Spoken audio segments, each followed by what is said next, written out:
Merci Seigneur. Alléluia, alléluia. Le Seigneur est bon, le Seigneur est grand, le Seigneur est merveilleux. Alléluia. Béni soit le nom de notre Dieu. Béni soit le nom de notre Seigneur. Béni soit le nom de celui qui vit au siècle de siècles. Seigneur, nous sommes là ce matin au-devant de toi. Yahweh, nous sommes venus pour honorer ta sainte présence. Yahweh, nous sommes venus pour élever ta grandeur. Oui, nous savons que tu es là. Ta parole déclare que là où 2 ou 3 sont réunis, tu es présent. Oui, Papa, je crois à l'évidence de ta présence, car tu as dit, voici, je suis avec vous. Merci d'être là. Seigneur, tu ne dépends pas de ce moment pour être là présent. Tu as été présent avant même que ce moment ne soit. Tu as été présent avant même ce rendez-vous. Éternel notre Dieu, nous voici devant toi saisissant ce temps, saisissant ce moment pour honorer ta grandeur. Combien tu es bon pour nous, ô Éternel. Combien tu es grand, Seigneur, dans nos vies.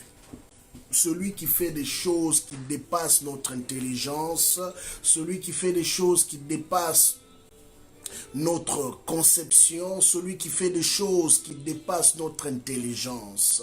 Éternel des armées, que la louange, l'honneur et la gloire te reviennent. Oui, parce que Seigneur, en ce moment, tu as décidé d'honorer encore ton Saint-Nom au milieu de ton peuple. Tu as décidé d'honorer encore ton Saint-Nom dans l'assemblée des saints. Oui, Seigneur, qui d'autre est digne de recevoir l'adoration comme toi? Qui d'autre est digne de recevoir l'élévation comme toi? Qui d'autre est digne d'être honoré comme toi? Bien-aimé, de là où tu es, j'aimerais simplement que tu commences à élever ta voix pour adorer le roi de gloire, pour adorer le Seigneur de Seigneurs. Il mérite notre adoration ce matin. Il mérite notre louange ce matin. Oui, Père. Qui d'autre, Seigneur, pouvons-nous élever à ta dimension? Toi qui es le Dieu qui nous garde, toi qui es le Dieu qui nous fait autant de bien. Mon âme se réjouit en toi, Jésus. Mon âme se réjouit en ta présence. Éternel des armées, tu es celui qui pouvait laisser son trône de gloire, celui qui a accepté l'humiliation, celui qui a accepté, Seigneur, le rabaissement pour que moi, mon frère, ma soeur, soyons élevés. Oui, Papa, qui d'autre, Seigneur, pouvait manifester autant d'amour? Qui d'autre pouvait manifester autant, Seigneur, de passion pour, Seigneur, les petites créatures que nous sommes? À cause de toi, nous avons été rendus grands. À cause de toi, Seigneur, nous avons obtenu une importance.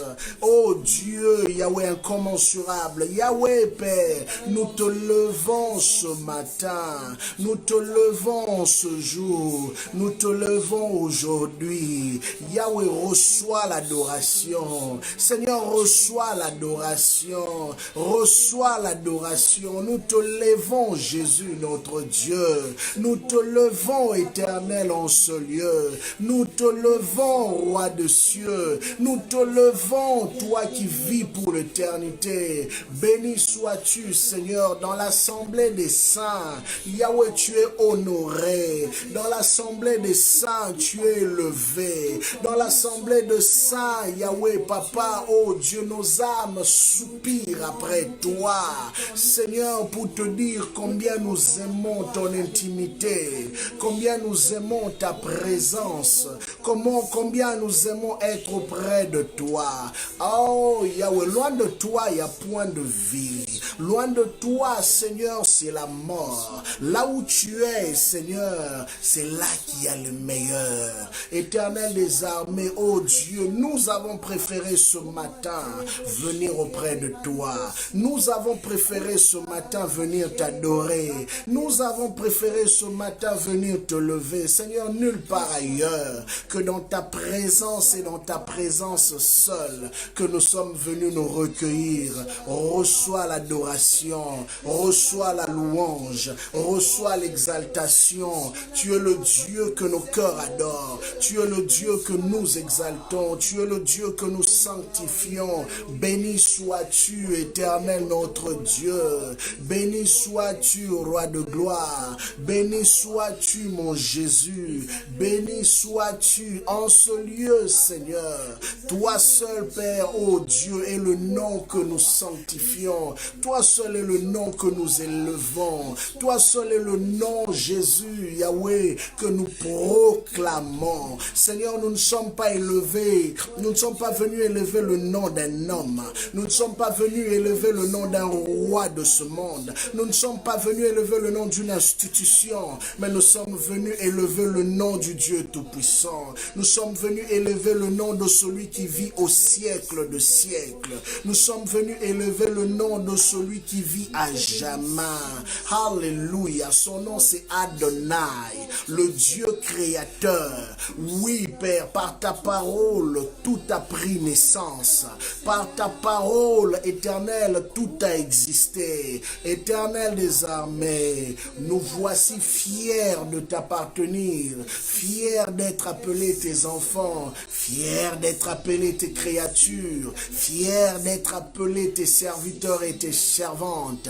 Oui, Père, ce que nous avons décidé de faire ce matin, c'est simplement honorer ton Saint-Nom, c'est simplement exalter ton Saint-Nom. Ce que nous avons décidé de faire ce matin, c'est simplement te dire que nous t'aimons de tout notre cœur. Prends ta place. Seigneur, ce matin, n'élève pas un homme, mais nous voulons voir Jésus élevé. Ce matin, nous voulons voir Jésus sanctifié. Ce matin, nous voulons voir Jésus béni. Ce matin, nous voulons voir Jésus honoré dans l'assemblée des saints. Seigneur, merci d'être là présent. Merci, Seigneur, oh Dieu, de nous faire autant de bien.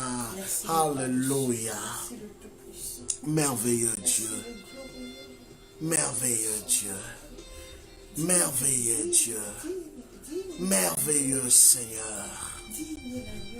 Les anges te proclament. Nous sur la terre, nous te proclamons. Reçois l'honneur, reçois la gloire, reçois la louange. Maintenant et pour le siècle de siècles. Amen. Alléluia, alléluia. Nous bénissons le nom de notre Dieu. Nous bénissons le nom de celui qui vit à jamais. Bien-aimés, ce matin, nous sommes encore honorés de nous présenter devant vous à travers ce Facebook Live où nous voulons partager encore de moments merveilleux dans la présence de notre Dieu.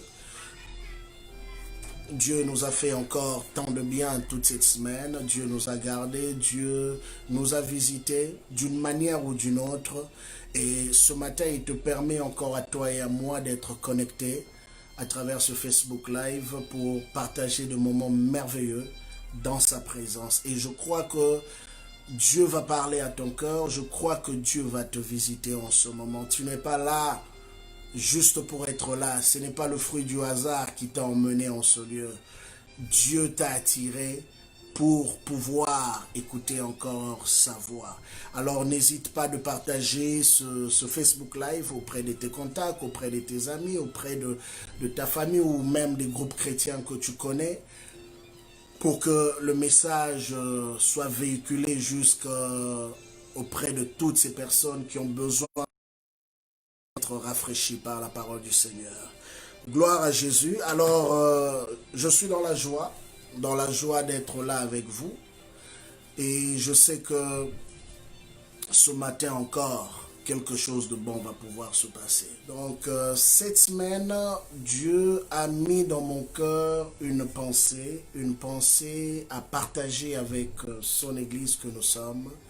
Et je crois du plus profond de mon cœur que ce message te bénira. Je crois du plus profond de mon cœur que le Seigneur va pouvoir te visiter encore à travers ce message que nous allons partager en ce moment. Et le thème est simple. Le thème du message que nous allons partager ce matin est simplement « Tu es le reflet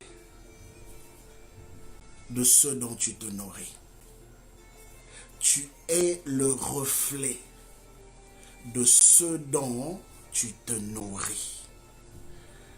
Bien-aimés, je sais que peut-être nous avons eu à parler là-dessus d'une manière ou d'une autre, ou encore d'autres intervenants, hommes de Dieu, serviteurs, servantes de Dieu, en ont parlé d'une manière ou d'une autre. Mais nous allons aussi avoir une approche assez particulière ce matin par rapport à cela, parce que c'est une parole qui m'a fortement touché pendant que le Seigneur était en train de parler à mon cœur par rapport à cela. Tu es le reflet de ce dont tu te nourris. L'homme choisit ce qu'il veut manger. Bon, bien sûr que tu me diras qu'il y a dans ce monde des contrées où les hommes sont obligés de manger ce qu'on leur impose. Mais dans tous les cas, qu'on te l'impose ou que tu choisisses, nous allons voir que ces deux sortes de nourriture que nous prenons a des conséquences sur notre santé, dans le positif comme dans le négatif. Et nous voyons qu'il y a un groupe de gens qu'on appelle les nutritionnistes qui ne cessent d'enseigner et de rappeler aux gens ce que nous appelons la nourriture saine, qui contribue au fait à l'évolution de notre santé physique pour que nous puissions être, je pourrais dire, en forme. Et il est même dit, cet adage qui dit souvent que un esprit sain dans un corps sain. Donc, qui veut dire que celui qui sait comment prendre soin de son corps par rapport à ce qu'il prend comme nourriture, c'est celui-là qui, même spirituellement, va pouvoir avoir de l'avantage dans son fonctionnement. Il y a un lien direct entre ce que nous mangeons et notre spiritualité. Voilà pourquoi Jésus-Christ dit une parole. Il dit, ce n'est pas ce qui entre qui détruit l'homme ou qui est souillé, mais c'est ce qui sort.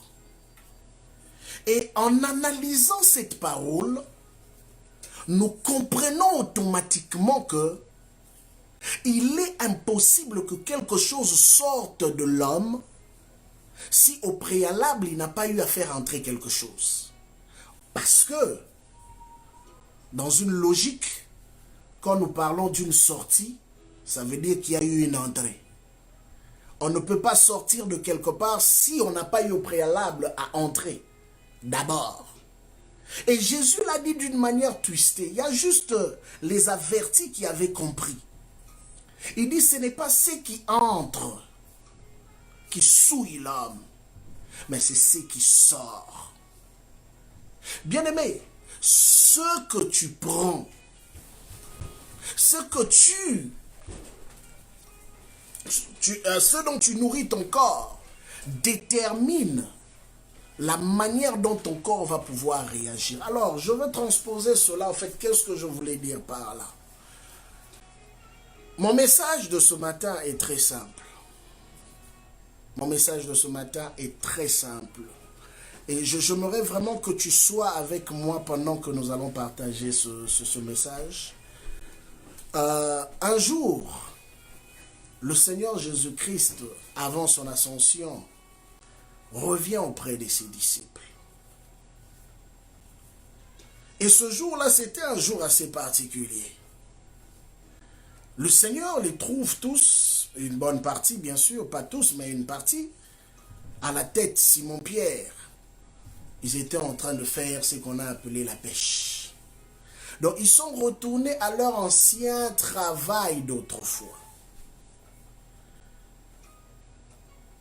Et ces hommes ont pêché toute la nuit. Ils n'ont rien trouvé. Mais regardez, au début de l'appel de ces hommes qui étaient pêcheurs, l'ordre était clair. Le Seigneur leur a demandé de laisser ce travail-là pour le suivre. Car il allait faire d'eux de pêcheurs d'hommes. Mais à un moment donné de leur vie, à un moment sombre où ils n'avaient plus d'espoir, ils se sont dit, vaut mieux retourner à notre ancien boulot.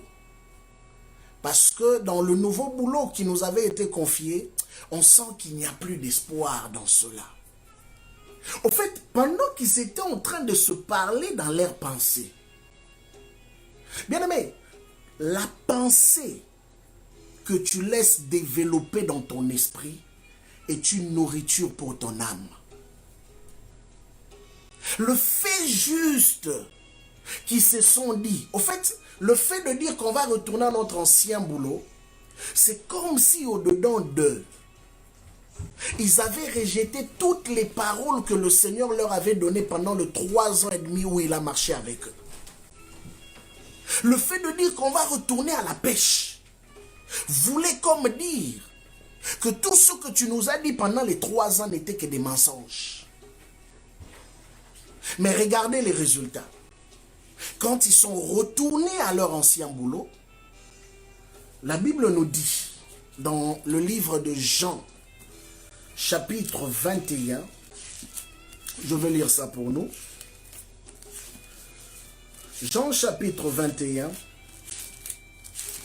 la Bible nous montre que ces hommes ont péché toute la nuit. Imaginez-vous qu'ils se sont donné un dur labeur. Durant toute la nuit, ils ont dépensé l'énergie.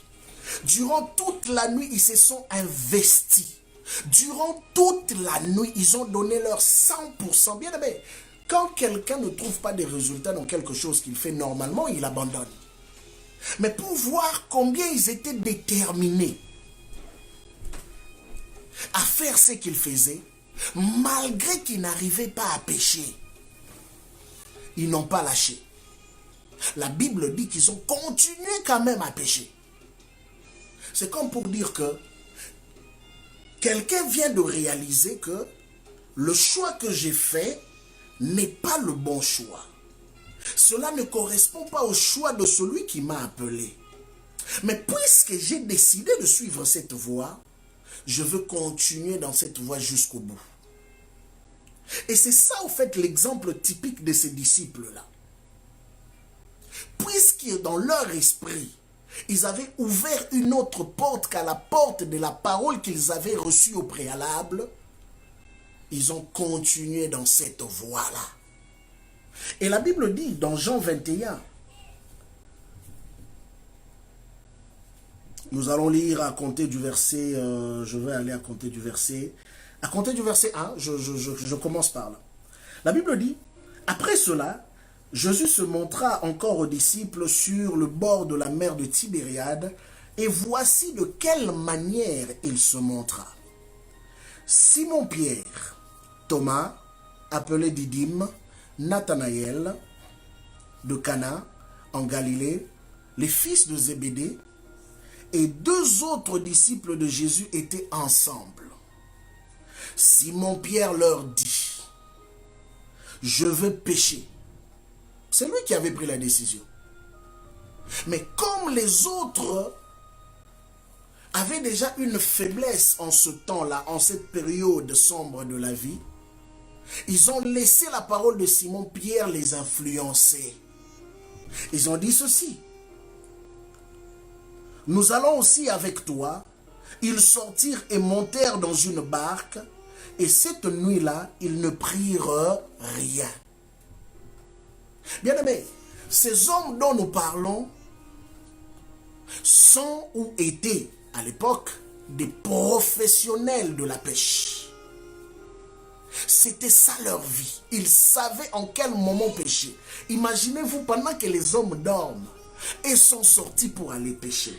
Donc ils avaient la maîtrise, ils savaient que à tel endroit, à telle heure, facilement les poissons sortent. Et si nous sortons à telle heure, nous allons facilement les avoir. Mais regardez que malgré qu'ils sont sortis, la Bible dit, malgré leur expérience, ils n'ont réussi à attraper aucun poisson.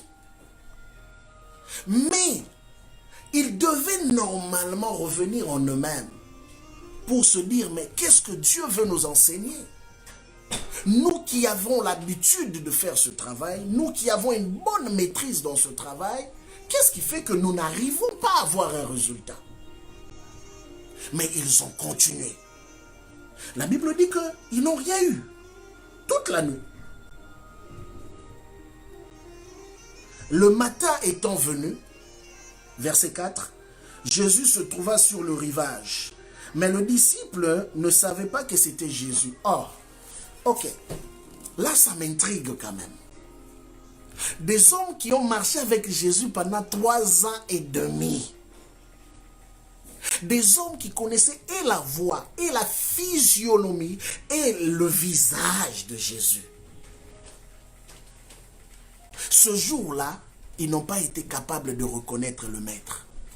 Mais écoutez bien, après la résurrection, la Bible n'a jamais dit que Jésus avait changé de visage, avait changé de taille, avait changé de voix. C'était le même Jésus d'avant. Mais, puisque ces hommes avaient décidé d'écouter une autre voix que la voix de leur maître qui a marché avec eux pendant 3 ans et demi, ils n'ont pas été capables de reconnaître la voix du maître. Bien aimé, souvent ceux qui disent que Dieu ne m'a rien dit, Dieu ne m'a pas parlé. J'aimerais te dire ce matin, Dieu parle toujours, d'une manière ou d'une autre. Et ça, Job l'avait compris. Job dit, Dieu parle tantôt d'une manière, tantôt d'une autre. Mais le seul problème, c'est que nous, hommes, nous ne prêtons pas attention. Jésus est venu vers eux. Jésus s'est présenté, comme ce matin peut-être pendant que je suis en train de parler, dans une situation que tu es en train de vivre, une décision que tu dois prendre par rapport à une situation particulière. Tu as prié. Tu as demandé au Seigneur de te donner une directive. Tu as demandé à Dieu de te parler. Mais peut-être que Dieu t'a déjà parlé, ou peut-être que Dieu sera en train de te parler pendant que je te parle.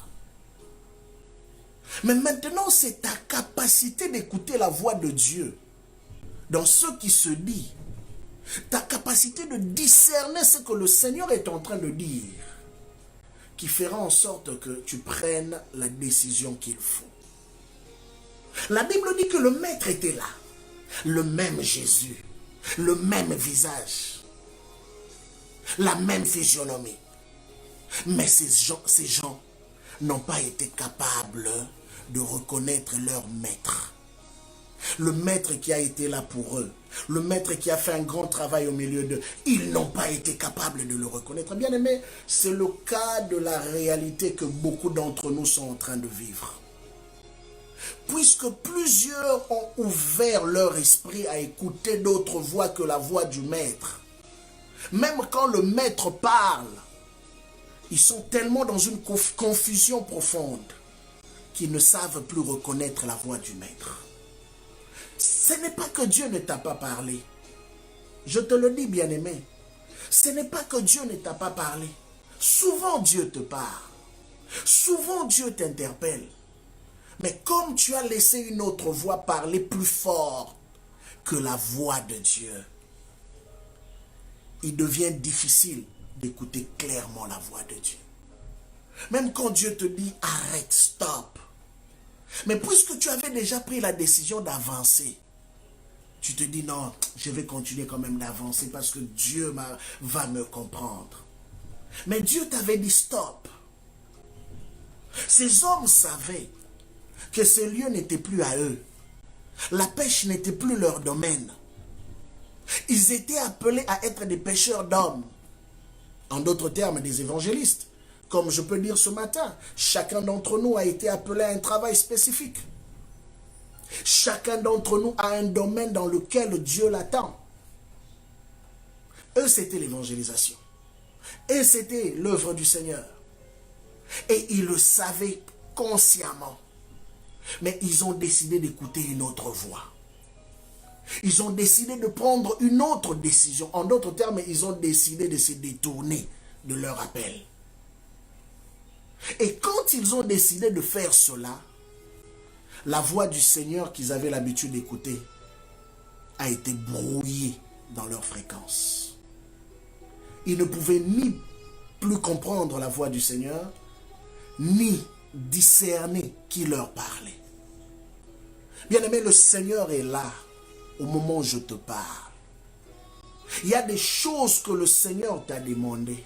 Il y a des choses que le Seigneur attend de toi. Il y a des choses que tu sais pertinemment que tu dois faire. N'attends pas demain. N'hésite pas ou ne choisis pas des raccourcis. Parce que la voie dans laquelle le Seigneur t'attend, c'est cette voie-là que tu connais dans ton cœur. Il t'a déjà parlé, il t'a dit que c'est ça que je veux.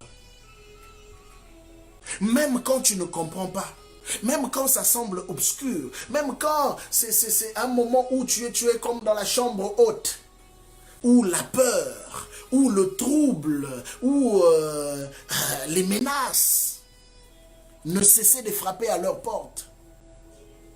Il y a un choix à faire toujours dans la vie. Et ce choix, c'est le choix d'obéir à la voix que nous avons entendue. Souvent, nous passons à côté quand nous décidons d'écouter une autre voix qui est la voix du Seigneur. Souvent, nous passons à côté quand nous décidons d'emprunter un autre chemin. Nous connaissons du plus profond de nous ce que Dieu attend de nous. Il y en a qui peuvent peut-être me dire, mais pasteur, moi je ne sais pas encore ce que Dieu attend de moi. Tu vois ce sentiment-là que tu as quand tu pries. Une conviction que tu as à chaque fois que tu pries. Bien que tu n'arrives pas encore à discerner clairement que c'est ça la voix de Dieu. Mais si souvent, cette conviction-là que tu as de faire cette chose que tu dois faire, ça vient de Dieu. Plus souvent. C'est cette voix-là douce, qui semble insignifiante. C'est cette voix-là très calme, qui semble te parler comme en train de te supplier. Elle ne te brutalise pas, mais vient te parler en douceur pour te dire, fais ça. Fais ça.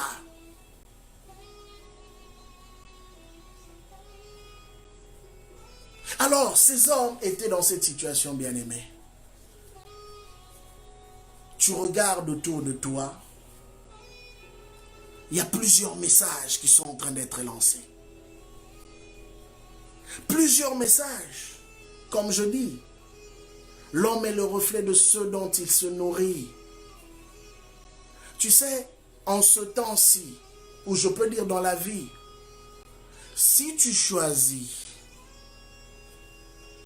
de vivre ou encore d'écouter la voix de la colère, tu refléteras la colère. Si tu décides d'écouter la voix de la vengeance, tu refléteras la vengeance. Si tu décides d'écouter la voix de la critique, de la haine, de l'orgueil, c'est ça que tu vas finir par refléter. Tu n'es le reflet que de la voix que tu as choisi d'écouter.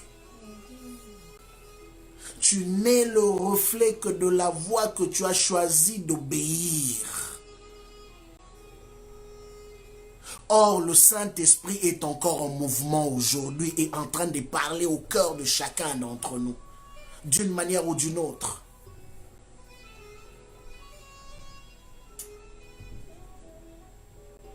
Alors, la voie par excellence aujourd'hui que j'aimerais te montrer, c'est la voie de l'amour.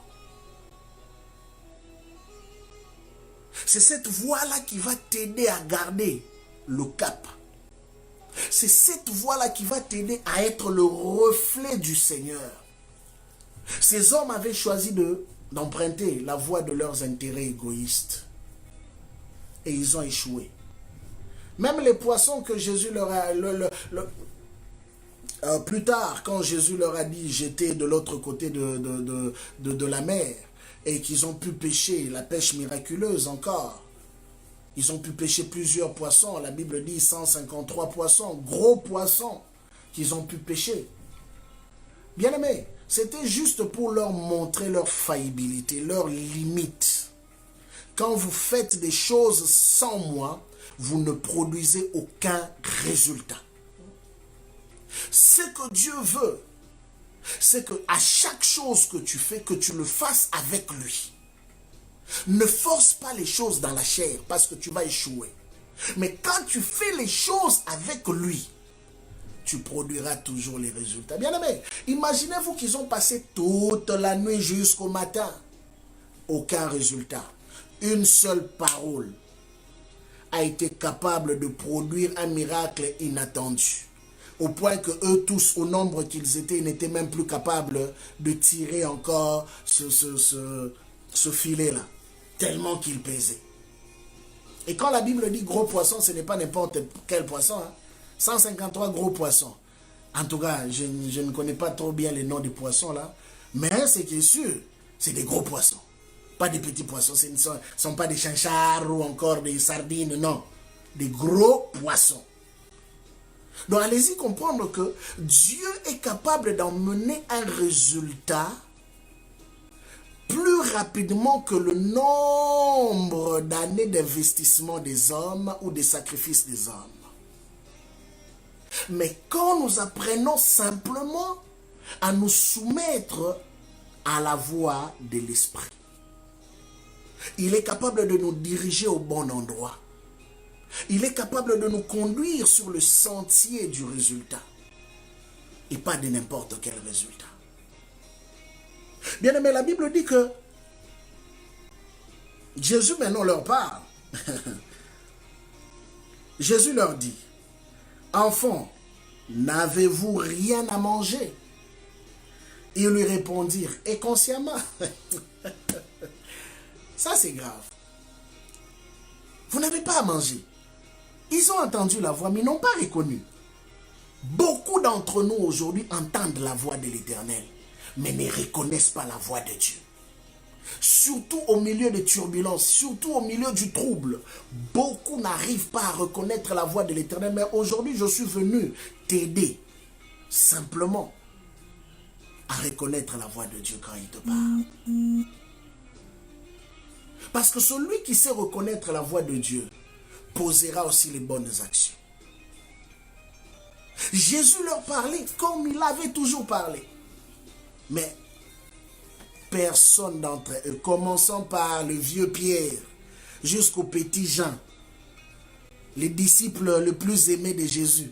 Imaginez-vous celui qui se couchait sur la poitrine du maître, qui connaissait les bâtiments du cœur du maître. Personne n'a été capable de reconnaître la voix du maître. Mais écoutez maintenant. Il leur dit, jetez le filet du côté droit de la barque et vous trouverez. Non, il n'a pas dit, essayez. Peut-être de l'autre côté, peut-être qu'il y aura quelque chose. Non, ce n'était pas une supposition. Avec Dieu, j'aimerais te dire, il y a toujours une précision. Avec Dieu, il y a toujours un résultat. Avec Dieu, il y a toujours un succès.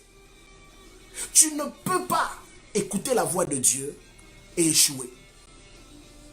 Tu ne peux pas écouter la voix de Dieu et taper à côté. Ça, j'aimerais te le dire. C'est que ce que tu as écouté, ce n'est pas Dieu. Tu as tout écouté sauf Dieu. Si réellement tu as écouté Dieu, sois-en sûr, il y aura toujours un résultat. La Bible dit, jetez le filet du côté droit. Et il a précisé, du côté droit de la barque. Et vous trouverez. Bien aimé, ils étaient nombreux pendant toute la nuit. Pensez-vous que durant la nuit là, ils n'avaient pas jeté le filet du côté droit? Ça c'est un mystère. Pensez-vous que du côté, pendant la nuit là, ils ont travaillé jusqu'au matin? Ils n'ont pas jeté le filet du côté droit? Moi je crois qu'ils ont eu à jeter le filet du côté droit.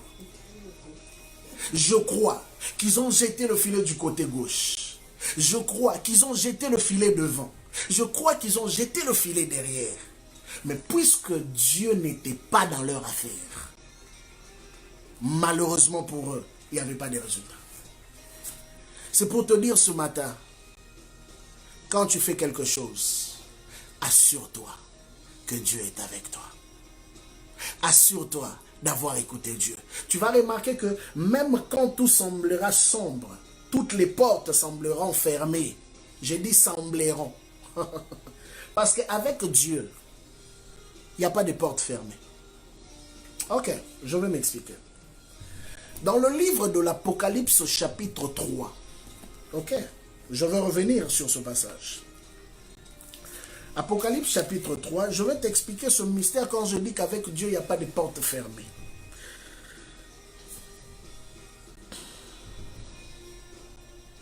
La Bible dit ceci. Chapitre 3, à compter du verset 8.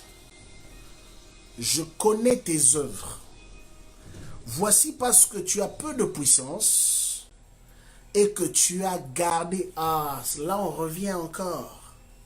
Tu as gardé ma parole. La chose la plus importante. Garder la parole de l'Éternel. Ce qu'il t'a dit, c'est la chose la plus précieuse que tu ne peux te permettre de perdre. Il dit, puisque tu as peu de puissance et que tu as gardé ma parole et que tu n'as pas renié mon nom, j'ai mis devant toi, ah ça j'aime, une porte ouverte que personne ne peut fermer. Ah, si tu crois que devant toi se trouve une porte ouverte, j'aimerais que tu dises Amen ou que tu écrives Amen de là où tu es. Il a dit, puisque tu as été fidèle, si je dois un peu extrapoler là-dessus, il dit, puisque tu as été fidèle aux paroles que je t'ai données, puisque tu les as gardées fidèlement, tu les as chéries, moi Dieu, j'ai décidé de mettre devant toi une porte ouverte. Même si tu ne la vois pas, mais je te dis que devant toi, il y a une porte ouverte. Il te suffit simplement de croire à ce que je te dis. C'est la parole de Dieu qui le dit. Là, il parle à l'église de Philadelphie. Il dit, j'ai mis devant toi une porte ouverte que personne ne pourra fermer. Ou personne ne peut fermer. Donc pour toi qui crois peut-être que blocage, les portes sont fermées parce qu'il y a des sorciers dans ma famille, parce qu'il y a, il y a ceci, cela, voilà pourquoi mes affaires ne marchent pas. J'aimerais te dire, il y a peut-être quelque chose que tu es en train de manquer ou que tu es en train de ne pas comprendre. La Bible te le dit. Puisque tu as été fidèle, ok? Puisque tu as gardé la parole de l'Éternel, personne n'a le pouvoir et le droit de fermer la porte que Dieu a ouverte au-devant de toi. Bien-aimé, je l'ai dit et je veux le redire encore. Le Dieu que nous servons est tellement capable, bien-aimé, qu'il a la possibilité de faire des choses qu'aucune science ne peut expliquer. Savez-vous que dans la logique de choses, pour certains,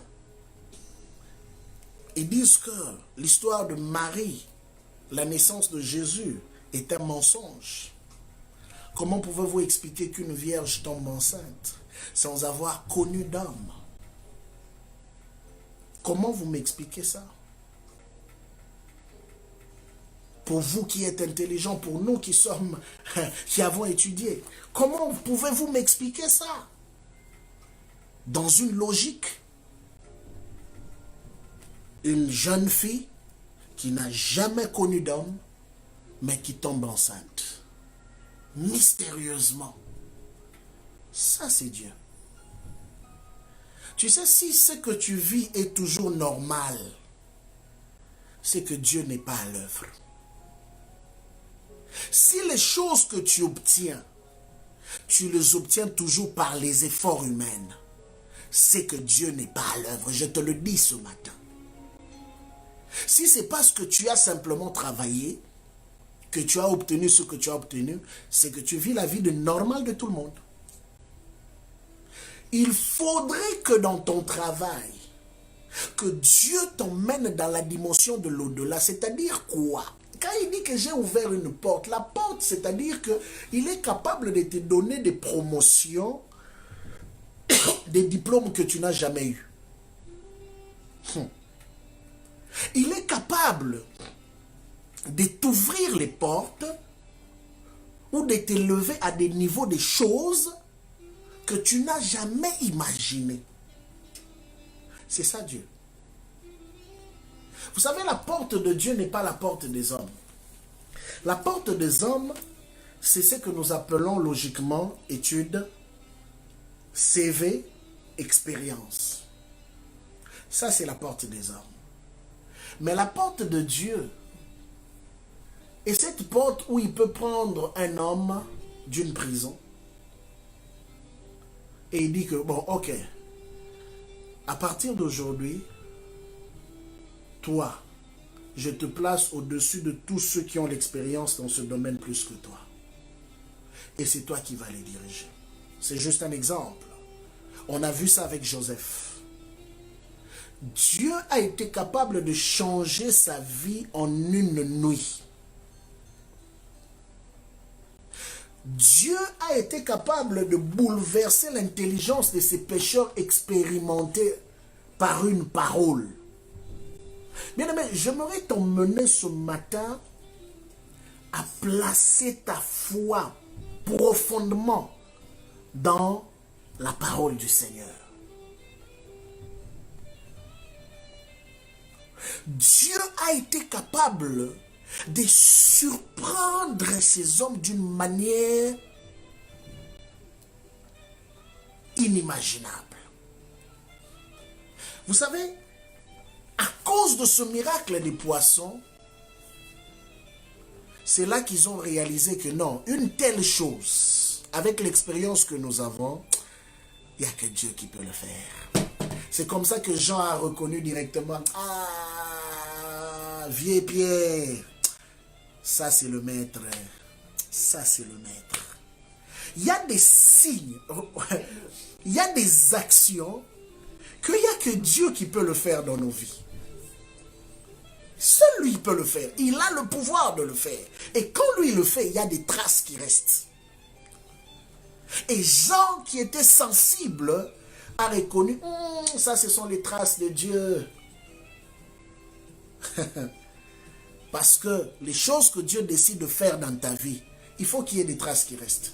Parce que s'il n'y a pas de traces, tu ne vas pas reconnaître que c'est Dieu qui l'a fait. Tu vas penser que c'est le fruit de tes efforts. Mais il faut que Dieu fasse ces choses pour que tu reconnaisses que non, réellement là, c'est Dieu. Et c'est ce qui est arrivé. Dieu a produit ce miracle pour emmener ces hommes à reconnaître que c'est lui qui l'avait fait. Et vous savez qu'est-ce qui est arrivé dans la suite? Le vieux Pierre, reconnaissant cela, la Bible dit, la honte l'a pris tellement que quand il est allé pêcher, il n'avait même pas d'habit. Le vieux Pierre a plongé dans la mer. cause de la honte. Il a plongé dans la mer. Il dit non, non, non, non, non, non, non, non. Seigneur, ça là, j'ai jamais vu ça. C'est du jamais vu. Et il a reconnu pour une fois encore la seigneurie de Dieu. Vous savez, les choses que Dieu fait dans nos vies, c'est simplement pour attirer encore nos cœurs vers lui. Les choses que Dieu fait dans nos vies, c'est simplement pour nous emmener encore à nous attacher à lui. Vous savez, ce miracle simplement a emmené ces hommes à tout abandonner une fois pour toutes. Ils étaient encore en train de jongler un pas dedans, un pas dehors. Ah, on va suivre, on va pas suivre. Ah, on a besoin de la garantie de notre vie, hein, la sécurité sociale de notre vie et tout. Mais ils ont compris qu'avec Dieu, tout était possible. Il y a des gens qui marchent avec Dieu, mais qui ne croient pas que Dieu est tout puissant. Ils le disent, mais ils ne croient pas dans leur cœur. Ils le chantent, mais ils ne croient pas dans leur cœur. Ils le prêchent, mais ils ne croient pas dans leur cœur que Dieu est tout puissant. Parce que ces hommes ont prêché. Ces hommes ont vu des miracles. Mais, quand le moment sombre est arrivé, ils ne croyaient pas que Dieu était capable de faire au-delà de ce qu'on peut penser, au-delà de ce qu'on peut imaginer. Bien-aimés, vous savez, il y a des prières que Dieu n'exauce pas ou il y a des choses que Dieu ne fait pas. Ce n'est pas parce qu'il ne veut pas le faire. Il y a des choses que Dieu ne fait pas parce que simplement, nous ne croyons pas assez qu'il est capable de le faire. Quand tu pries, par exemple pour demander à ce que Dieu transforme le cœur d'un homme, est-ce que tu crois que Dieu est capable d'aller toucher cet homme-là pour changer sa vie? Quand tu pries pour que Dieu change le cœur d'une femme, crois-tu que Dieu est capable de toucher cette femme-là pour la changer? Quand tu pries pour que Dieu change la situation d'une famille, crois-tu réellement que Dieu est capable de le faire? Quand tu pries pour que Dieu change la situation d'une nation, oh, j'aime la foi de Daniel, bien-aimé. Simplement la prophétie de Jérémie a emmené cet homme à prier sérieusement devant la face du Seigneur. Et pendant qu'il priait, la Bible nous a montré que cet homme avait une grande foi dans les prophéties de Jérémie. Ce n'est même pas lui qui avait prophétisé, c'était Jérémie qui avait prophétisé. Mais lui, comme il était du domaine spirituel, il croyait que Dieu est tellement fidèle à ses promesses. Cet homme est entré en prière et il a commencé à rappeler à Dieu. Il a dit, voici le temps annoncé par ton prophète. Je crois que c'est maintenant. Ça s'accomplit là. Et bien aimé, à cause de cette foi, il a été visité par l'ange Gabriel, qui est venu lui donner l'explication des choses que l'intelligence de l'homme ne pouvait comprendre. Le Seigneur veut que ta dimension de foi augmente jusqu'à ce niveau. La foi qu'avaient ces hommes de croire que Dieu était capable. La foi qu'avaient ces hommes de se dire que la parole de l'Éternel est tout ce que j'ai. Tout ce que j'ai. La parole de l'Éternel est plus que ton compte en banque. La parole de l'Éternel est plus que tes diplômes. La parole de l'Éternel est plus que le nom de ta famille. La parole de l'Éternel est plus que, je peux dire quoi, ton travail, et plus que tout ce que tu peux avoir comme garantie de cette vie terrestre. Car la Bible dit, tout passera. Mais même pas un seul iota de la parole de l'Éternel passera. Même pas. Ce qui fait que automatiquement, là où tu es, s'il y a une chose à laquelle tu dois t'appuyer plus que toute autre chose, c'est la parole de l'Éternel. Qu'est-ce que Dieu dit?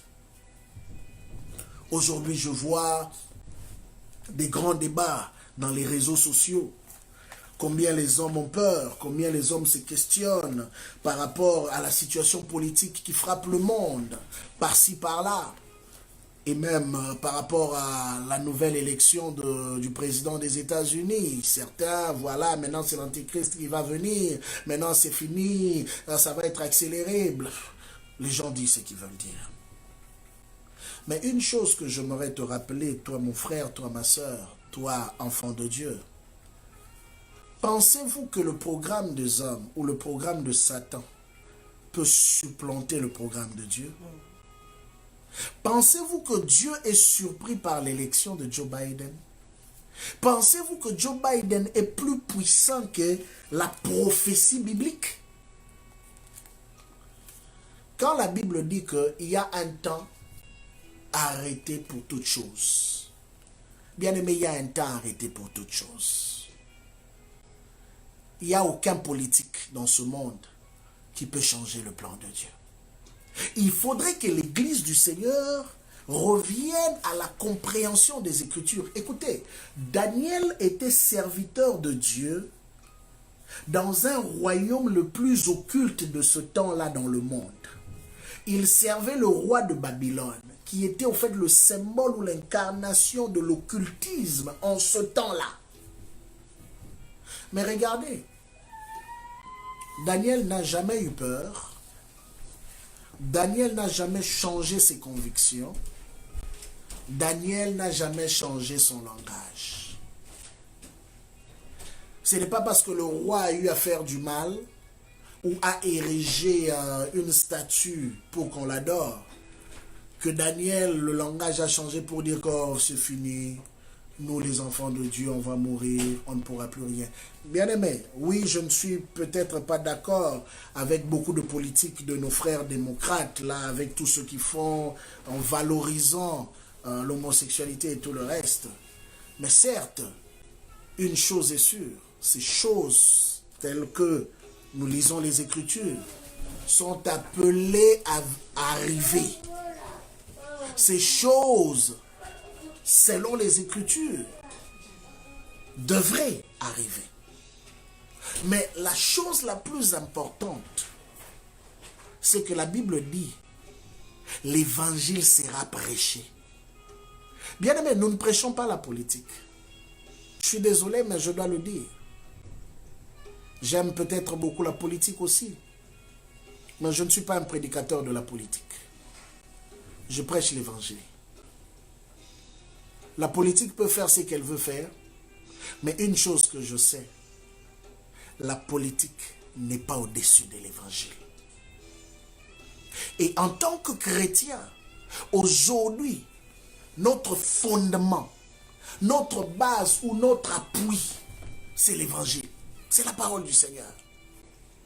C'est sur ça que nous devons nous baser. Quand nous voyons les événements du monde, nous devons revenir dans ce que dit la parole du Seigneur. Ce n'est pas parce qu'un politique est gay, ce n'est pas parce qu'un politique fait ce qu'il fait. Anyway, ce ne sont pas des chrétiens, ce sont des païens. Ils continueront à faire ce qu'ils ont à faire. Mais nous, faisons aussi ce que nous avons à faire. La Bible dit que cette bonne nouvelle sera prêchée jusqu'aux extrémités de la terre. Et le mandat que Jésus nous a donné, ce n'est pas aller prêcher la politique. Jésus nous a donné un mandat. Et dans ce mandat, il a dit ceci. Allez et faites de toutes les nations, excusez, des disciples, bien-aimés. N'oublions pas notre vocation. Allez et faites de toutes les nations des disciples. Les disciples, on le fait avec quoi? Avec l'évangile. Prêchons Jésus-Christ. Nous commençons à élever une génération de gens qui vivent dans la peur. Simplement parce que, au lieu de prêcher l'évangile, nous présentons les événements du monde. Oui, les événements du monde servent des signes, Jésus l'a dit. Ok, c'est simplement des signes. Mais la vérité est au-delà des signes. Les signes font partie de la vérité, mais ce n'est pas la vérité. Les signes sont des indicateurs. Des indicateurs qui nous montrent que ce que la vérité a dit, c'est ce qui est en train d'arriver. C'est que la parole a dit, c'est ce qui est en train de se matérialiser. Alors, restons dans ce que la parole a dit. C'est là que nous puisons notre force, bien-aimés. Ne sois pas le reflet de tout ce que tu entends autour de toi. La Bible ajoute quelque chose de très capital. Peut-être que je brosserai ça le dimanche prochain. Mais la Bible dit que à cause de la croissance de l'iniquité, la charité d'un plus grand nombre va pouvoir se refroidir. À cause d'un plus grand nombre du mal. Mais quand la Bible parle d'un plus grand nombre, hein, de l'iniquité qui va s'accroître, à quoi nous pensons? Mais ce sont ces choses qui arrivent aujourd'hui. C'est parmi les choses qui arrivent. Peut-être même pire encore arriveront. Mais peu importe. Peu importe. J'insiste là-dessus. Peu importe ce que le monde essaiera de faire. La Bible dit encore que il y aura des tribulations. Oui, certes. On vous jettera même dans les prisons. On va vous maltraiter, on vous accusera à tort. C'est la parole de Dieu. Mais le plus important, Jésus a dit, vous ne vous inquiétez pas. La parole sur laquelle tu dois t'appuyer, ce n'est pas les tribulations. La parole sur laquelle tu dois t'appuyer, ce n'est pas les prisons, les maltraitances. Non. La parole sur laquelle tu dois t'appuyer, c'est ne vous inquiétez pas. Pourquoi? Parce que nous avons une assurance. Bien aimé, je vois ça souvent. Quand quelqu'un achète une maison, une voiture, et que tout est assuré, la personne n'a même pas peur. Oui, certes, on n'aime pas faire un accident, mais en fait, la personne n'a pas peur qu'un accident puisse arriver parce qu'il sait que tout est assuré. Mais Jésus nous a assurés. Une assurance pas à 80%, une assurance à 100%. Donc, tu ne perds rien de ce que tu as obtenu de lui. Une assurance garantie. Ce qui doit nous emmener à ne pas regarder autour de nous. Ne sois pas le reflet de ce que tu entends. Sois le reflet de ce que Dieu t'a dit. Ne laisse pas la haine de ta famille, les divisions de ta famille. Ne laisse pas les problèmes autour de toi, la méchanceté des gens influencer sur ton cœur. Ton cœur, je reviens encore là-dessus, on en a parlé dimanche, est l'endroit que tu dois protéger le plus. Et vous savez, après ce test miraculeux, quand Jésus a produit le miracle de poisson, Jésus revient maintenant vers Pierre. Jésus lui pose une question. Je peux dire la même question, il lui repose cela à 3 reprises. Il dit, Pierre, m'aimes-tu? C'est comme aujourd'hui, je peux te dire, frère, sœur, aimes-tu vraiment le Seigneur? Pierre dit, oui, je t'aime, Seigneur, tu le sais. Jésus lui dit, paie mes agneaux. Vous savez, le plus grand amour, la meilleure façon pour toi de démontrer ton attachement à Dieu, c'est ta capacité de prendre soin des autres. Bien-aimé, on peut tout faire, tout dire. On peut être aussi grand qu'on peut imaginer. Mais ce que Dieu cherche le plus dans nos vies, c'est notre capacité de prendre soin des autres. Et c'est ça que le Seigneur aime. Tu ne peux pas dire que j'aime Dieu. Tu ne peux pas dire que j'aime mon frère si tu n'es pas capable de prendre soin de lui. Si tu n'es pas capable de donner le meilleur. Vous savez, il y a des gens, je crois il y a plusieurs années, je ne sais plus, je me rappelle que quand on faisait les échanges de cadeaux, des fois il y avait toujours un problème. Il pouvait arriver qu'un frère ou une sœur prenne un nom d'un frère et lui se retrouve qu'il a acheté le cadeau ou qu'elle a acheté le cadeau. Mais la personne en question, le jour de la remise de cadeau, elle l'oublie toujours. Ou il l'oublie toujours. Il y a toujours une excuse pour ne pas donner le cadeau au frère ou à la sœur. Ou encore, quand la personne va dans un magasin, il cherche les choses les plus cheap possibles, les moins chères. Parce qu'il ne veut pas dépenser pour son frère, il ne veut pas dépenser pour sa sœur. Bien-aimé, ce que tu veux qu'on te fasse, fais-le aussi pour l'autre. L'amour est la plus grande clé dans le monde spirituel. Tu veux que Dieu se serve de toi. Tu veux que Dieu t'utilise. Tu veux que Dieu te bénisse. Sème l'amour. Prends soin des autres. Et fais-le sans intérêt. Et je vais insister là-dessus. Ne donne pas seulement à ceux qui te donnent. N'aime pas seulement ceux qui t'aiment. Fais-le en prenant soin des autres, en te disant que je le fais pour le Seigneur. Vous savez, la Bible dit qu'il y a des gens qui viendront le dernier jour, que Jésus chassera. Et ils vont se poser la question, mais Seigneur, comment ça? Jésus leur dira, j'étais en prison, vous n'êtes pas venus me voir. J'avais faim, vous ne m'avez pas donné à manger. J'étais malade, vous n'êtes même pas venus me voir à l'hôpital.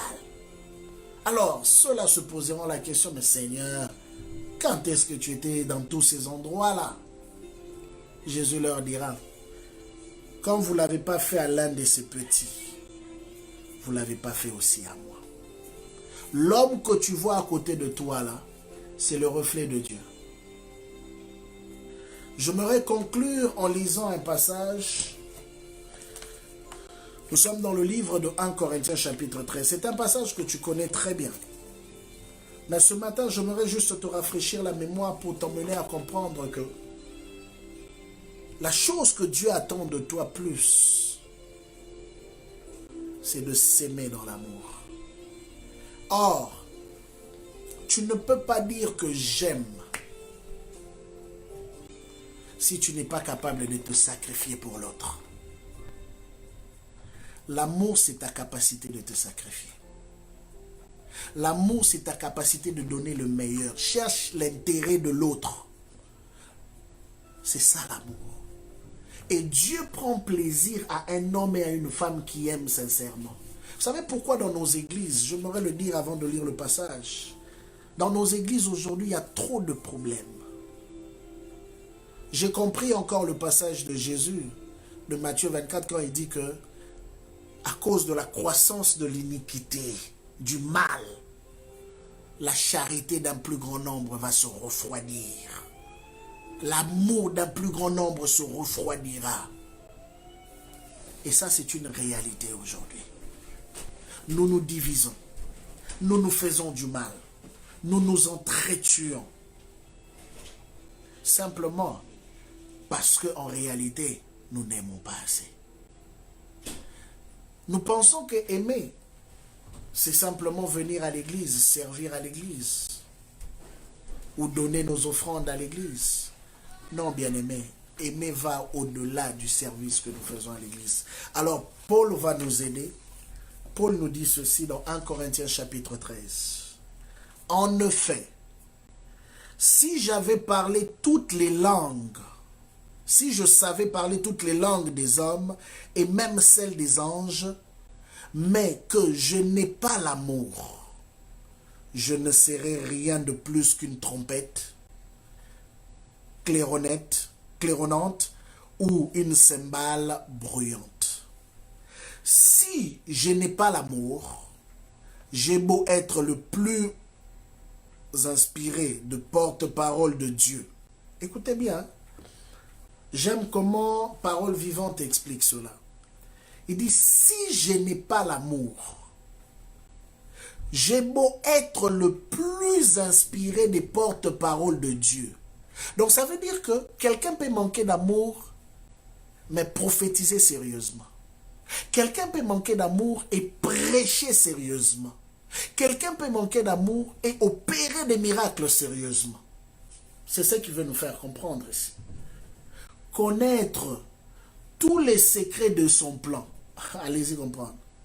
Et être versé dans toutes les sciences. Je peux même avoir une foi absolue au point de transporter des montagnes. Sans amour, je ne suis rien. Je peux impressionner le monde avec tout ce que je fais au nom du Seigneur. Mais vous savez, la bonne balance de notre cœur se trouve devant Dieu. C'est Dieu qui sait si nous aimons. C'est Dieu qui sait si nous faisons semblant. Alors comprends que le plus haut niveau de la spiritualité repose dans l'amour. La Bible dit Dieu est amour. Dieu est amour. Donc si tu n'as pas l'amour, bien-aimé, tu n'as pas la nature de Dieu. Tu n'as pas la nature de Dieu. Si tu es rancunier, tu n'as pas la nature de Dieu. Si tu n'as pas le pardon pour ceux qui t'ont fait du mal, tu n'as pas la nature de Dieu.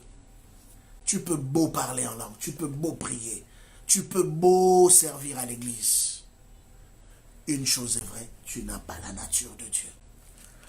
Il continue, il dit ceci.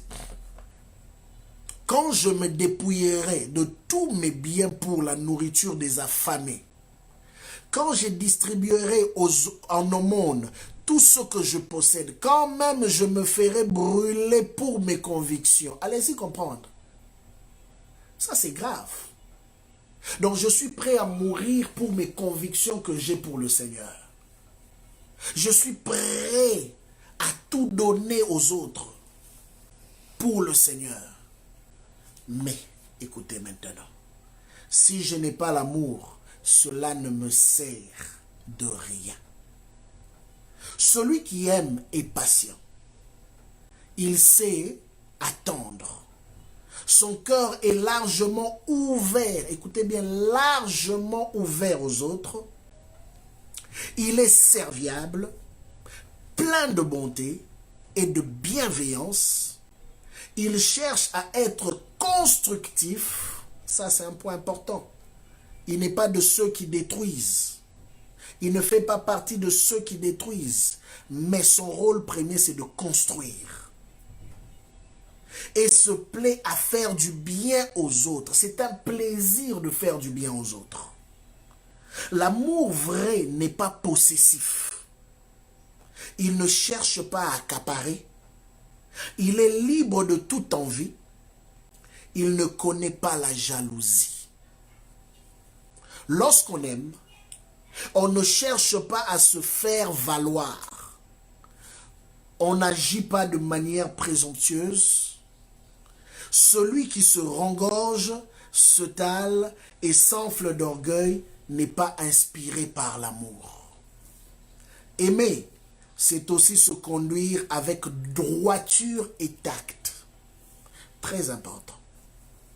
Tu ne peux pas aimer si tu as une vie serpenteuse. Tu ne peux pas aimer si tu n'as pas de bonnes manières. Tu ne sais pas comment te comporter vis-à-vis des autres. Tu es arrogant, insolent, impoli. Tu ne respectes pas les autres. C'est un manque d'amour. L'amour prend des égards et évite de blesser ou de scandaliser. Il n'est pas dédaigneux. Celui qui aime ne saurait agir à la légère ou commettre des actes inconvénients.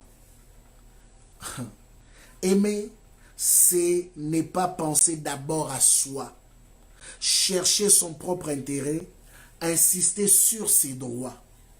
L'amour n'est pas irritable, il ne s'aigrit pas contre les autres, il n'est pas susceptible. Quand on aime, on ne médite pas le mal et on ne le soupçonne pas chez les autres. Si on subit des torts, on n'en garde pas rancune. Découvrir une injustice ou voir commettre le mal ne fait pas plaisir à celui qui aime. Il se place du côté de la vérité et se réjouit lorsqu'elle triomphe. L'amour couvre tout, il souffre, endure et pardonne. Il sait passer par-dessus les fautes d'autrui. Aimer, c'est faire confiance à l'autre. Savez-vous, j'aimerais quand même m'arrêter là un tout petit peu. On a vu et on a constaté que il y a beaucoup de gens qui se disent chrétiens, mais qui ont de la difficulté à faire confiance aux autres, qui vivent constamment dans le soupçon des autres, qui pensent toujours que les autres veulent leur faire du mal, qui pensent toujours que les autres en ont après eux. Mais bien aimé, la Bible dit ici, pour toi, ou peut-être pour ceux qui auront l'occasion d'écouter cette vidéo, que aimer, c'est faire confiance à l'autre. Si tu souffres d'un manque de confiance, peut-être parce que tu as été blessé dans le passé, trahi dans le passé, déçu dans le passé, tu as besoin de guérison. Tu as besoin de prier que Dieu te restaure. Parce que si tu ne sais pas faire confiance, il te sera difficile de progresser dans l'amour. Ça veut dire quelque part, c'est un thermomètre qui t'indique simplement que tu es en manque d'amour. Et attendre le meilleur de lui, c'est espérer sans faiblir, sans jamais abandonner. C'est savoir tout porter, tout surmonter. L'amour n'aura pas de fin. Les prédications inspirées passeront. Les prières en langue cesseront et toutes nos connaissances s'évanouiront. Notre science, d'ailleurs, est bien limitée. Nous ne connaissons que quelques fragments de la vérité et même nos prédications les plus inspirées n'en reflètent qu'une petite partie. Bien aimé, vous vous imaginez que l'apôtre Paul place l'amour au-dessus des prédications, au-dessus des prophéties, au-dessus de dons en langue, au-dessus des miracles, au-dessus de tout ce que nous pouvons connaître comme exercice spirituel. Il place l'amour au-dessus de toutes ces choses. Parce qu'il dit ceci, l'amour ne connaîtra pas de fin. Tout le reste, à un moment donné, vont s'arrêter. Mais pas l'amour. Ce matin ou cet après-midi, dépendamment de là où tu me suis, si tu écoutes ce message, réévalue encore pour une autre fois ton cœur. Est-ce que j'aime réellement? Est-ce que j'ai pardonné réellement à ceux qui m'ont fait du mal? Est-ce que je supporte l'injustice? Est-ce que je suis libéré de mon passé? Si peut-être aussi tu souffres de ce problème de manque de confiance, pose-toi encore la question. C'est que je ne suis pas encore guéri des trahisons du passé. Dieu veut t'utiliser. Dieu veut se servir de toi. Mais Dieu veut que tu sois un homme qui fait le bon choix. Savez-vous que si le Seigneur Jésus tenait compte des bêtises de Pierre, des gens et de tous les autres disciples qui étaient allés pécher parce qu'ils n'ont pas écouté sa voix. Jésus allait dire qu'à partir d'aujourd'hui, vous n'êtes plus mes disciples, encore moins mes apôtres. Je vous déclasse, je m'en vais chercher d'autres à l'extérieur. Il aurait peut-être fait ainsi. Mais malgré cela, regardez l'attitude du Seigneur Jésus. Il est venu les chercher. Non seulement qu'il est venu les chercher, il ne les a pas condamnés. Alors j'aimerais te dire en conclusion ce matin, comme certains pensent que un bon messager, c'est celui qui vient avec une parole de condamnation. Un bon messager, c'est celui qui vient blâmer. Un bon messager, c'est celui qui te dit que tu vas aller en enfer. J'aimerais te dire ce matin, un bon messager n'est pas celui simplement qui te dit tu vas aller en enfer. Un bon messager, c'est celui qui vient te montrer la direction, le chemin à suivre. Regardez le nombre de fois où Jésus a parlé de l'enfer. Mais regardez le nombre de fois où il a parlé du royaume de cieux. Vous serez surpris que dans l'enseignement de Jésus dans les Écritures, l'enfer est cité juste quelques fois, pas beaucoup. Mais il a plus parlé et fait la promotion du royaume de cieux. Parce que son objectif, c'était que les gens soient sauvés. Son objectif, c'était que les gens changent de voie, sans pour autant encourager le mal.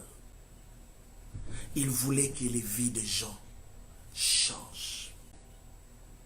Il y a un prophète dans la Bible qui n'a pas compris cela. Un prophète méchant et aigri, qui ne supportait pas la miséricorde. Un prophète qui pensait que Dieu, c'était juste un Dieu qui punissait les gens.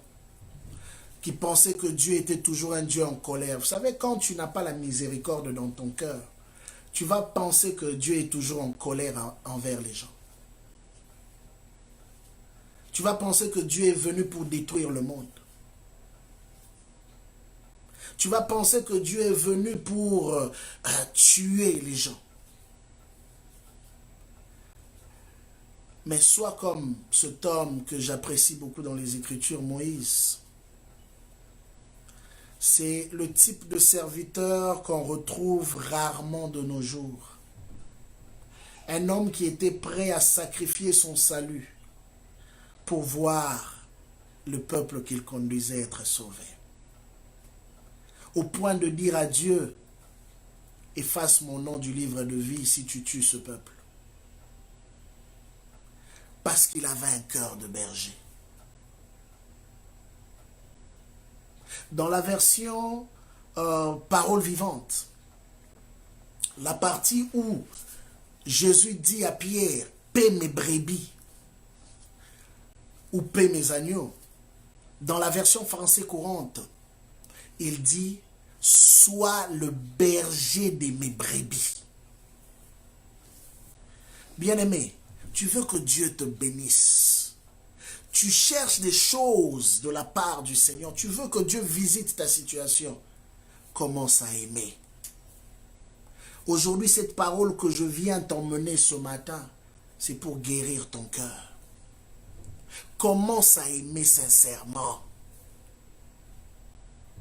Tu ne seras que le reflet de ce dont tu te nourris. Si tu aimes, bien-aimé, tu vas voir le changement. Tu vivras en paix. Mais si tu n'aimes pas, c'est là que tu verras les sorciers partout, les démons partout.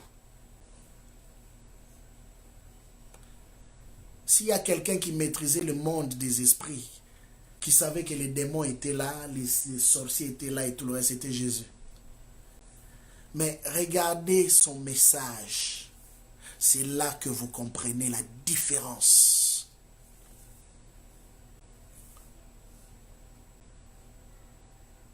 Vivons l'amour. Vivons dans l'amour. Et nous verrons ce que Dieu est capable de faire. Que le Seigneur vous bénisse. Gloire à Jésus. Alors, nous allons prier de là où tu es. Tu connais ton cœur. Tu as écouté cette parole. Et aujourd'hui, Dieu t'interpelle. à être un homme qui aime sincèrement. Si, j'insiste là-dessus, je le sens fortement dans mon cœur, je ne sais pas c'est qui, mais je le sens fortement dans mon cœur. Si les blessures du passé étaient devenues un obstacle pour toi, où tu te dis que non, ça là je ne peux pas pardonner. Même si je dis que je pardonne, mais je ne pourrai plus faire confiance. En réalité, j'aimerais te dire ce matin ou cet après-midi, tu n'as réellement pas pardonné. Tu as simplement enfoui une colère ou une rancune au-dedans de toi. La Bible dit l'amour croit tout. Vous savez, par moments, quand tu aimes réellement, on peut penser que tu es naïf ou naïve. Mais en réalité, dans le domaine spirituel, c'est toi le plus grand. Tu n'es pas naïve. Tu n'es pas naïf. Tu as simplement compris que pour être grand, il faut s'aimer l'amour. Pardonne ceux qui t'ont fait du mal. Libère-le de ton cœur. Et tu vivras heureux.